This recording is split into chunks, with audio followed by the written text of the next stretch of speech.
ito ay rated SPG. Striktong patnubay at gabay ng magulang ang kailangan. Maaaring may masiselang tema, lengguwahe, karahasan, sexual, horror o droga na hindi angkop sa mga... Lumabas na rin nga ang katotohanan na hindi nga tunay na anak ni Greg itong si Edward. Kaya naman nga ito ang naging dahilan kung bakit hindi nga parehas ang trato nga niya dito kay Edward kay Paulo. Subalit ayon nga kay Regina na si Greg nga ang tunay na ama nito ni Edward at hindi nga siya nagkakamali.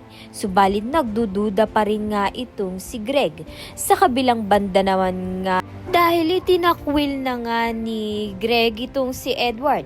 Ito naman ngang si Edward ay hihingi ng tulong kay Mr. Costelejo at itutuloy nga ang dati nilang plano na pabagsakin nga ang Torre Campo Realties dahil total wala naman ngang mamanahin na itong si Edward sa kumpanya.